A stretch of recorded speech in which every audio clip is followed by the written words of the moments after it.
എല്ലാ ഒക്ടോബറിലും ഞങ്ങൾ ഇവിടെ ഇരുന്ന് ഉപവാസമാണ്. എന്തിനാ? വീട് വയ്ക്കാനും ബസ് മേടിക്കാനും കാശുണ്ടാകാനും അല്ല പ്രാർത്ഥന. ഇന്ന് ലോകം പോകുന്നത് അങ്ങനെയാണ്. കാശുണ്ടാക്കാൻ, പുതിയ മാർഗം കണ്ടുപിടിക്കാൻ, അല്ലെ ശത്രുവിന് കണിവയ്ക്കാനൊക്കെയാ പ്രാർത്ഥനയ്ക്ക് പോകുന്നത്. ഞങ്ങൾ അതിനല്ല പ്രാർത്ഥിക്കുന്ന, അതിനല്ല. ദൈവമേ, സത്യം അറിയുവാൻ ചിലരെ വേർതിരിക്കണമേ. സത്യത്തിന് വേണ്ടി നിൽക്കുവാൻ ചിലരെ വേർതിരിക്കണമേ. ചിലർ ആത്മാപാതാളത്തിൽ പോകാതെ ചിലർ വെളിച്ചം കാണണമേ. കർത്താവിന്റെ വരവെടുത്തു, കർത്താവിന്റെ വരവെടുത്തു.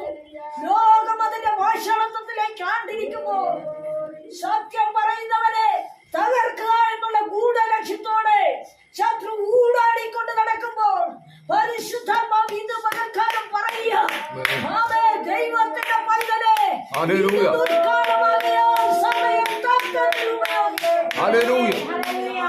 അങ്ങനെ കാശുണ്ടാക്കാനല്ല എന്റെ പദ്ധതി. സ്തോത്രം. പിന്നെയോ എന്താ പദ്ധതി? സ്തോത്രം.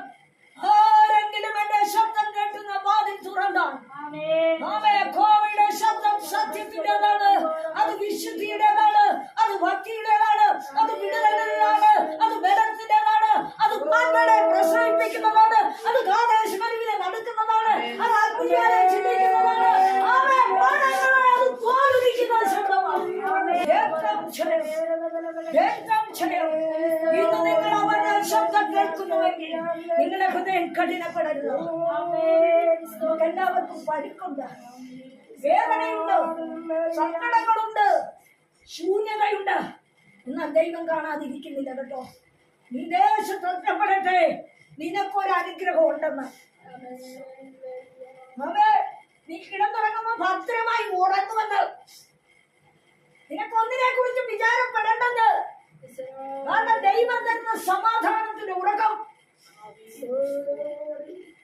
നിന്റെ തലമുറയുടെ അനർത്ഥം മാറിപ്പോകുന്നത്, നിന്റെ കുടുംബത്തിൽ നിന്ന് രോഗം മാറിപ്പോകുന്നത് ദൈവത്തിന്റെ കരമാണ്.